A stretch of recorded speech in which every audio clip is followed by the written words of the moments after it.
welcome back to On the Peg with me, your host, the one, the only, the ugly, the still unemployed, Mad Montreal Man.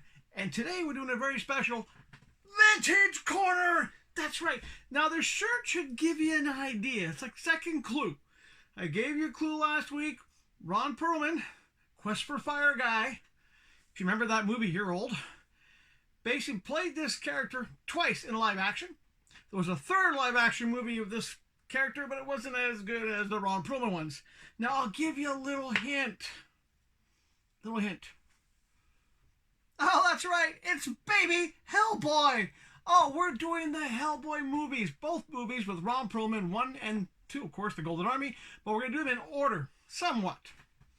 Okay, now this guy was not really posable, but he was just like, you know, the perfect little Hellboy. Let's put him down. And the great thing about these is most of these will stand on their own. Now, of course, the first villain of the movie. Oh, look at that. Look at the detail. I mean, this is... I know you're thinking, is it really a vintage toy? Well, nowadays, anything that's from, like, not this century is a vintage toy. Think about it. Or it's more than 20 years almost. It's considered vintage. But just look at the detail on that. I mean, this is how you make movie toys. Oh, by the way, yeah. Power to the people. But no, this is how you make movie toys. I mean, these were... When these came out, I had to buy them. I mean, just talk about a really, really good, way of doing movie toys. And these were so well done. I'm just trying to... Now, of course, you can't have that without, of course, having Hellboy. Now, they did a few versions of Hellboy. This is Hellboy doing weights, cigar in mouth. I will be doing close-ups of these, don't worry. And, of course, you got Hellboy himself in the black shirt. Oh, rumpy face. But wait. Talk about variants, okay? Cigar in mouth, angry face, or how about just I'm serious face? Oh, I'm serious. But of course, one of the things that I really liked about these guys when they first... I'm running out of room. These are from my downstairs office. You might have seen them sometimes in the close-ups.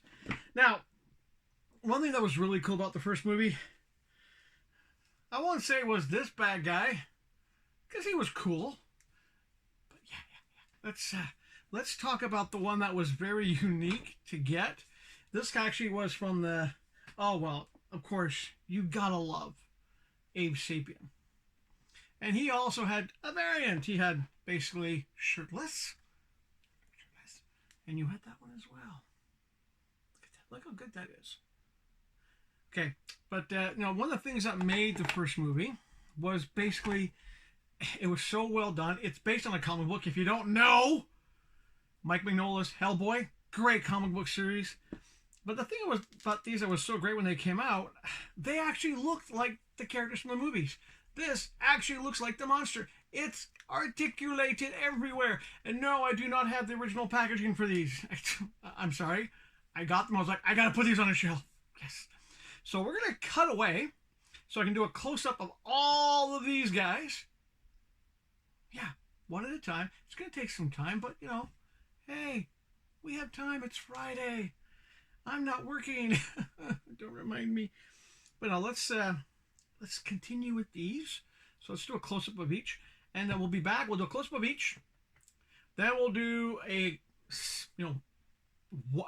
first movie collection together. Then we'll start talking about the second movie, The Gold Army. Now, there was one figure they didn't make for the Gold Army. I was hoping they would, but if they did make it, I never found it. But yeah, the funny thing was, this was the first one I bought from the movie collection.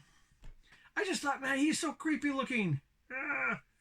But let's do the close-ups now, and we'll be back right after the close-ups. Several close-ups. Lots of time. We'll be back. Don't make me. I'm coming for you.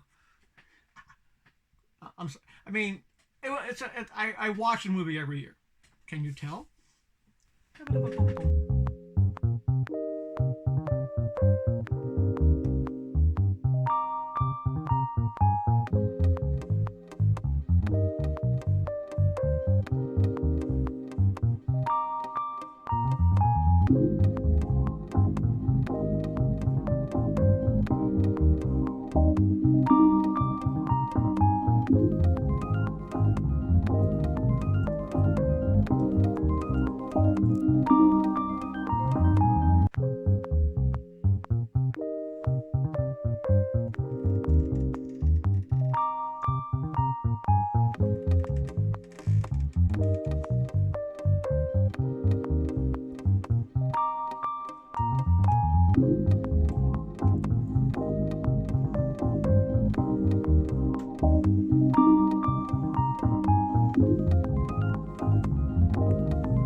Alright, so let's talk a little bit more about the action figures from the first Hellboy movie. Now, baby Hellboy really was more of an accessory. He's not really poseable, and he's got that weird expression, but the detail in the hand, I'm sure you saw in the close-up, is amazing. It's just amazing. And as an accessory, it's pretty well done. Now, I'm not sure if you can see very well, the detail in this jacket. I mean, to me, the only thing about this I didn't like too much is atomically not quite 100% correct, but, you know, the arms are pretty small, but once you put the glove on, it just looks so good. And the problem with this guy is you put the glove down, it doesn't always stay in that position, and sometimes will fall off. But then again, it's a cool figure. I like it. I like it. Now, Abe Sapien, let's do it this way. The actor who plays him is amazing. Same guy who did Shape of Water. It's almost like Shape of Water is like Abe Sapien's dad. Now, what I really like about the Abe Sapien is look at the detail in the hands, the face. And we're talking 2004. These are posable. I mean, 7-inch. Probably why I have the thing for 7-inch figures, because they really look better. I mean, that 1-inch difference in height gives them a little bit more detail and so forth. And, you know, you can, by the way, the accessories, this comes off. You can take that off if you want to, but I like the fact that he's got, you know, the nice, wonderful detail of his, you know, aqua breather. And it just looks really good. And, of course, I didn't talk, the bad guy. I'm not going to say more about him. He's fantastic. The only problem with him, he's kind of heavy. He's a bit hard to pose. It's good if you can lean him against something. But, you know, he does balance eventually. But let's talk about... I didn't talk about it at first. This guy here. Now, the only problem with him, the hat keeps on falling off, but you have to admit, you want to talk about details for a bad guy, you can't get a worse bad guy than a Nazi. I mean, that's the ultimate bad guys, the Nazis. And the detail they put into this, it just kind of blew me away. But more so importantly is that the fact when they did the more modern version of him, they made so you could take the mask off, because you never seen him without the mask in the first part of the movie. Smart thinking. But for this one, you can take the mask off and you can see that wonderful, beautiful face. Yeah. And once more, the detail is all around. It's well done. It's well detailed. Still very posable after all these years. 20 years. Yeah. A little dusty. That's why I give him a bit of a spritzy. A little bit dusty. But so that's it for the first movie. We're nowhere near done now. We're only about maybe 10 minutes in so far. Wait. We still have the Golden Army to talk about. And that one, whoa! So we're going to do a little edit here so I can get these guys off the desk because I have no more space. I really don't have any space. It's sad. And if you're wondering, the background that you saw, not sponsored, just dying here today. Excuse me. Just amuse yourselves. Unscripted, people. It's what you pay for. Now, the painting in the backdrop, that is one of my paintings. It's called The Demon's Lament, and my throat's really sore. It's a bit dusty in my downstairs office, so you'll get a bit of a sore throat. It's a nice sunny day here in Ottawa. But no, that painting is one of my abstracts. It's called The Demon's Lament. It does have a nice little effect. They put a light behind it. It has a nice little effect to it. I'm not going to do that here because eventually I need to get those frames so that when they do go out for sale, they'll have that little light in the back that gives that little extra effect. And the smaller painting is called the Red Vortex. Not a big name, it's just a smaller painting. Those are my abstracts, and eventually I will sell my paintings. I don't know when. But yeah, I'm not just an ugly guy who does toys. I paint, I write poetry. But we're not here for poetry or painting. No, we're here for more toys. So we're going to do that little edit I talked about, and I can come back with all the Golden Army Hellboy toys. Yes, toys. More toys. More toys! Alright, so that's all of the Hellboy toys from the first movie. Now, out of no particular order, I'm just going to take them off my desk to show you the ones from the second movie. Now, here we have Hellboy. Sword in hand, big Bertha and holster, you know, closed fist, screaming face. Now, the jacket does not come off. But let's put him off to the side. And, of course, we have the love of his life. Now, I can't remember why they didn't put her out in the first movie, but they did her in the second movie. And she's well sculpted. Now, unfortunately, there's a bit of a blemish on her face. It's almost 20 years for these guys. And unfortunately, sometimes when you move toys around, they get a little damaged. But once more, a good example of how you sculpt a movie figure. I picked this up. It makes me think of her from the movie. Not just a comic character. It does look like her. There's detail everywhere in this thing. Let's put her down. Or let her fall down. I'm sorry. And of course, they did Ape Sapien, of course. Now, they did and I for some reason I have in my second movie one, I have this Ape Sapien as well. I don't think there was any variance in this one. I don't think there was anything different about that one. I think they just re-released them. But they did release this one. And you have to take a look at that. Look at the detail in the chest plate. They improved the detail everywhere on this guy. The color's a little bit different, but that's fine. You know, once again, extremely posable. Detail in the hands. Gotta love them. And, well, we have the bad guy, of course. A lot of people, when they saw him on the toy shows, thought, oh, Lords of the Rings. No. Well done. It looks like the guy.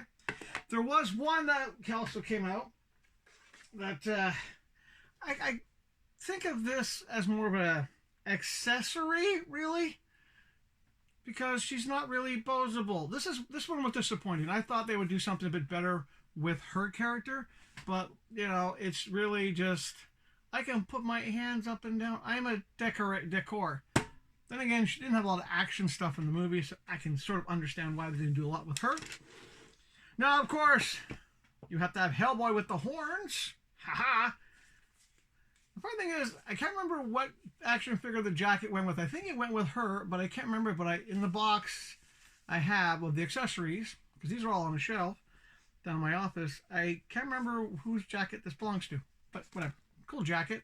So you have him with horns, no jacket, with horns, jacket once more. The detail is amazing. And you have to admit, one of the best characters they introduced in the second movie, also from the comic books. It would have been cool if Smoke came out, but let's be honest, it's a really cool action figure toy. And, you know, this one is a little stiff because, I mean, you know, I haven't played with them. I literally have these on my shelf in the basement. If I had more shelves, they'd be up here. But I need more shelves. Now, there's a few more to go through. I've already done these guys. One of my favorites near the end of the movie. Oh, by the way, if you haven't seen the movie, spoiler! But I love this one. It was just a different face of Hellboy, open hand, and of course, go that way! Go that way! Great character. I loved it. So you can see they had a couple of really good action figures for the second movie. So far, one strike, one miss. Now, one thing they did for the second movie, I have two of these. There's a reason why I have two of these. When this guy came out, oh yeah, he had a thing he was carrying. He also had the ball fist. If you've seen the movie, you could swap that fist out. But I have two of them because one thing you had to do to get a variant head, you had to mail away for it. So I did. Because I did it, I bought another one so I could have both heads. You'll see them in the close-ups. But I just thought it was such a wonderful, smart thing to do because it was showing that people were buying the toys. If you want to see what the heads look like, I have spare heads of each. You basically have Scarface, and you have, oh, look, I'm winking at you. See? Two different heads. But that was not the end of it. There are two more. Now, these are more of, well, I won't say action figures. They do have some mobility. Of course, you know, I'll take you to the, oh, right this way. I mean, he rolls. The arms move. Lots of little accessories on the back of his cart. Well detailed, but not an action figure in my book. It's just kind of like, it was just a toy. They said, okay, let's make him for the movie so you could set him up. But the one that I had, it's not a toy. Well, it is a toy. It's not really an action figure. I had this on display back in Vancouver on my shelf. My daughters hated me for this one. One of the creepiest movie things ever made. I think it's gorgeous. Now, there's only two problems with this one. It's not really an action figure, and the wings have a tendency of drooping. I mean, you know, they kind of always want to fall. But that might just be with age. But this guy is just the angel. I mean, come on. It was so well detailed. If you don't know, the same actor who did Abe Sapien played him. He also played that creepy eyeball hen guy from the Pan's Labyrinth. An action figure I wish they made. If they make it, I want it for the collection because that guy is so good. He's skinny, he's creepy, he's a nice guy apparently. But this thing, not really posable. I mean, you can twist the arms, but it's just a beautiful piece. It is gorgeous. So on that note, let's cut away and start doing the close-ups. I'm not going to put the painting up again because, frankly, I don't want to damage the painting more. Got a little damage in that first bit. So we're going to start off with him. So we're going to put him up, do his close-up, and we're just going to do close-ups randomly. I can't do a group shot of all of them because there's no room on my desk. Seriously, I have toys here. I have toys here. The shelf is full. My shelf downstairs is full. I have toys now on every shelf I could find. And it's growing. And more and more toys. I need shelves. I need a lot more shelves. I need shelves, display cases. Oh, a job would be nice to help pay for all that stuff. Whew, yeah. Either that or I find a sponsor who says, hey, we have shelves. We'll give you the shelves. Just mention us. That'd be an idea. Hey, sponsors, send me shelves. Okay, we're going to cut. We'll be back real soon.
Okay, it's pretty obvious which Hellboy action figure from the second movie I like the most.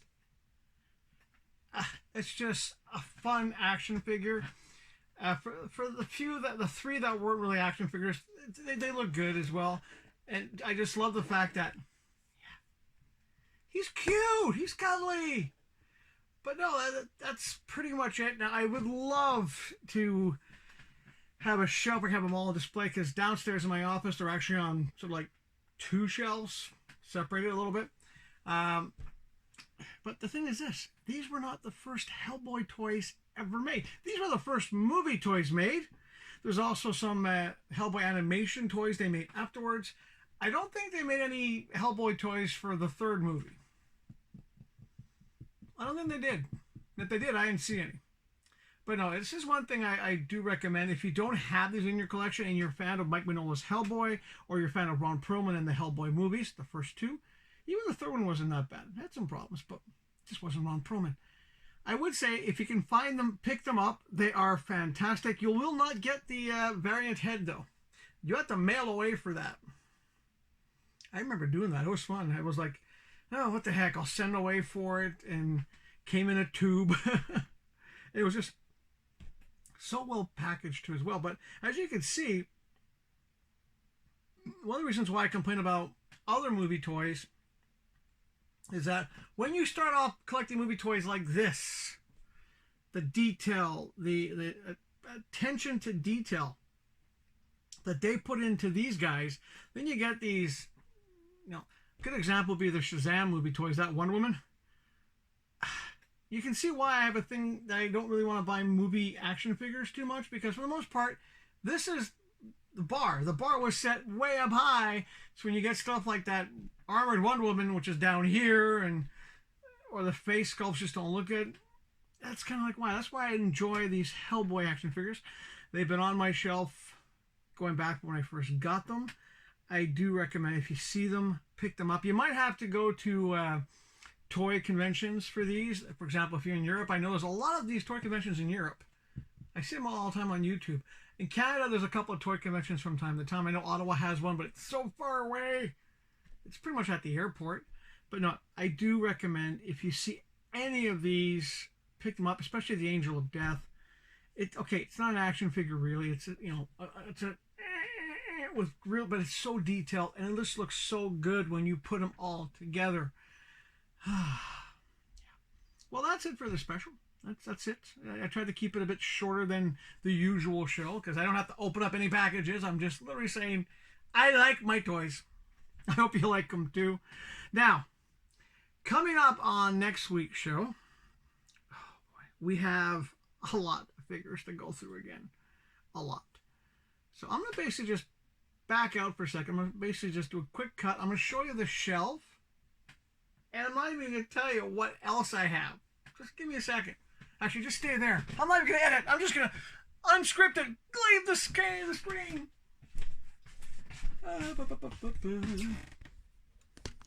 All right. So as you can tell on the page. Right, I know I said I wasn't going to do a cut, but I bumped into stuff behind me, knocked a whole bunch of stuff down, so I had to stop, pick stuff up before starting to film again.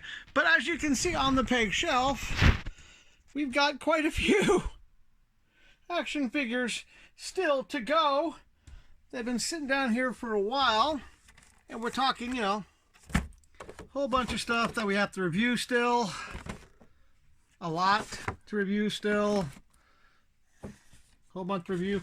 I'll even give you a hint too. We got a whole bunch of stuff came in today. All right, as you can see, there's a lot of toys still on the peg shelf that we have to look at. So many toys, so little time. There's even stuff that came in that's now next to the shelf. So if you saw any toy there that you want me to review next week, let me know in the comments.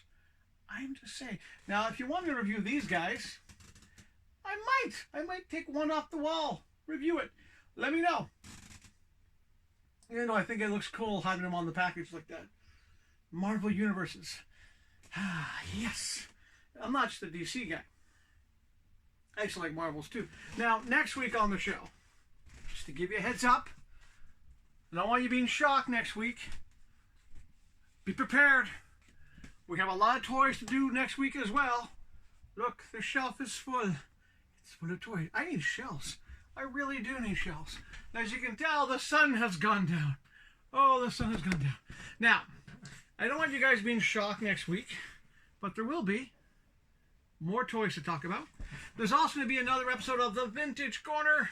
Yes, more vintage toys. That Vintage Corner next week is going to be the other Hellboy I told you about. Remember I said there was a Hellboy that was made before the Hellboy movie toys? Now I have that Hellboy, and I have that entire series they did. They did 2 series. But it's not all Hellboy. It's a whole bunch of comic book characters. I want to review them because they're dear to me. They're probably the first toys that really went, hey, this is not Marvel and DC. These are toys for collectors of comic books. These are toys for people who really like those characters. So well made, and I do want to talk about them next week.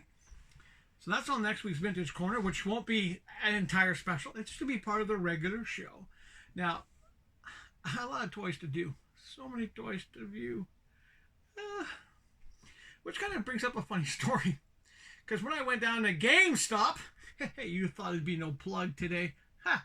Well, I was down there today to pick up the stuff that came in today, the stuff I pre-ordered so long ago. Didn't think I was going to get some of them.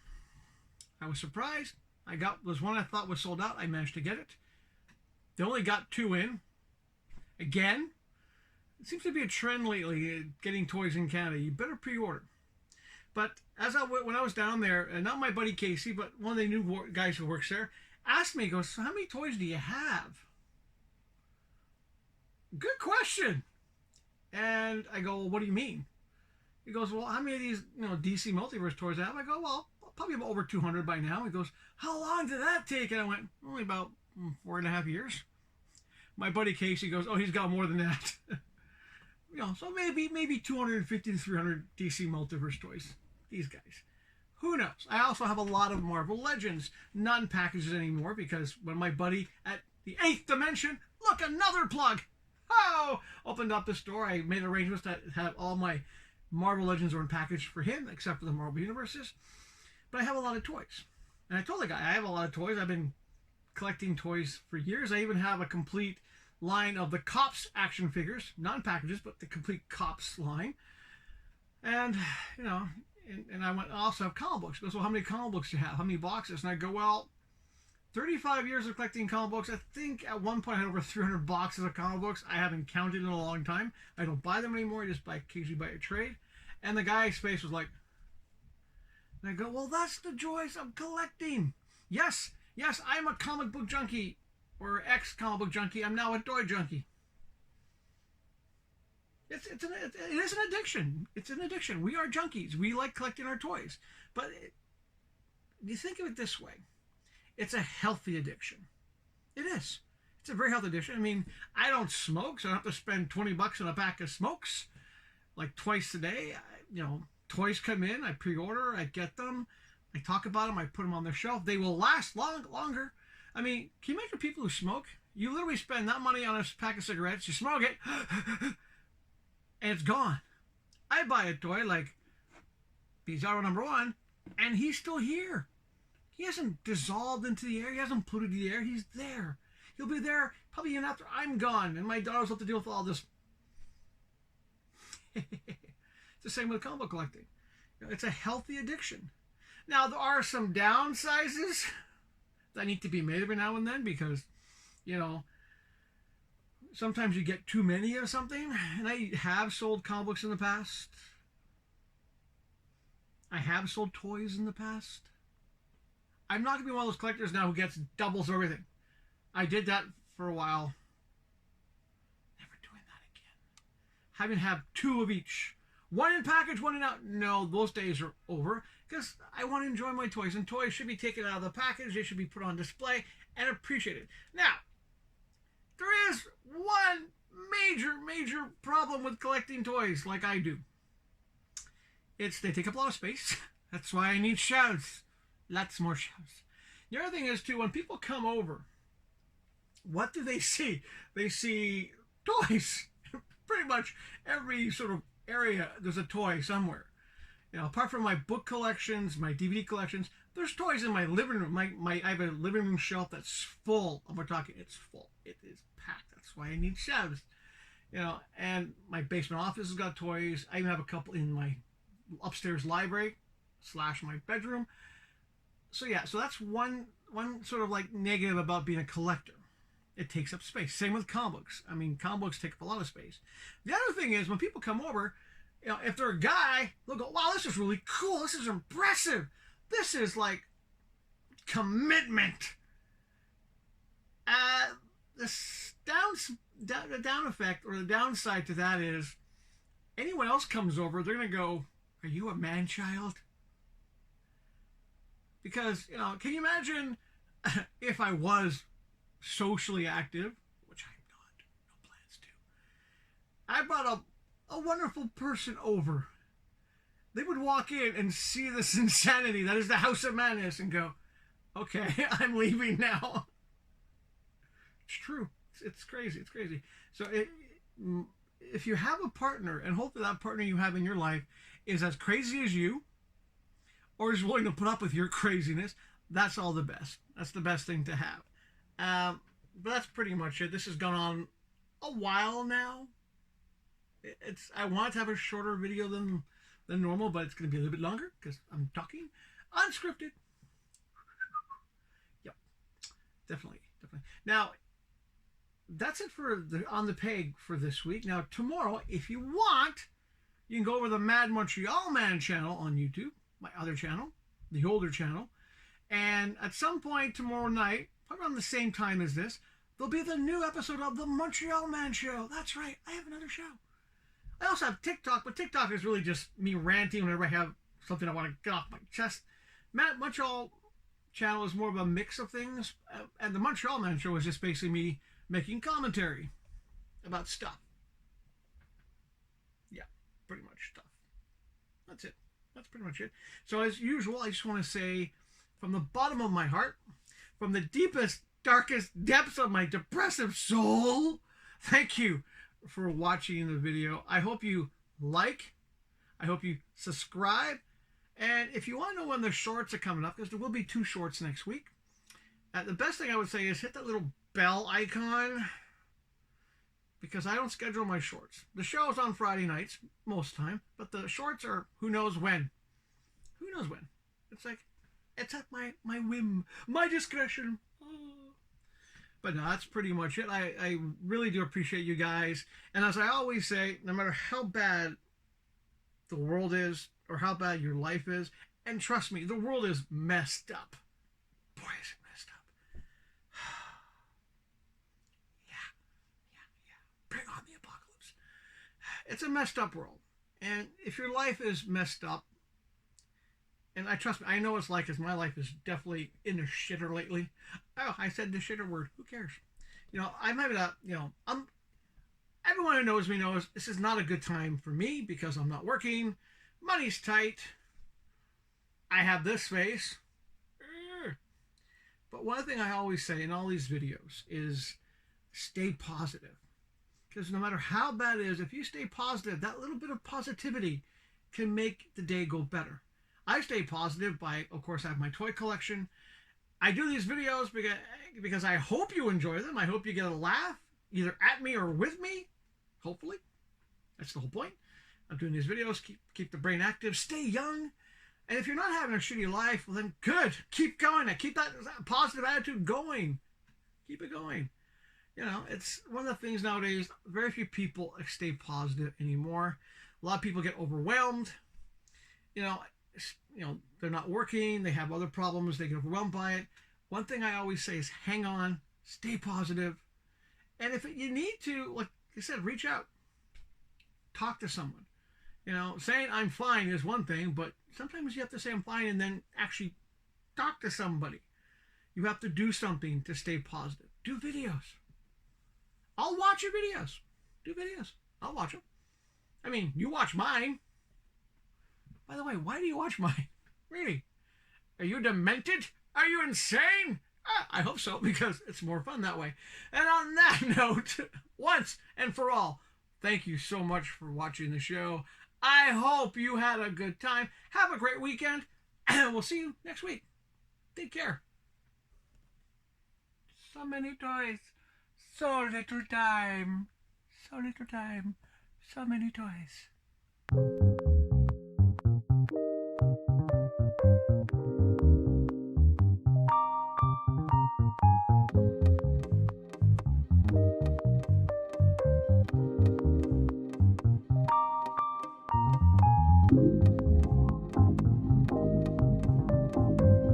They're such great toys, and another thing they did too.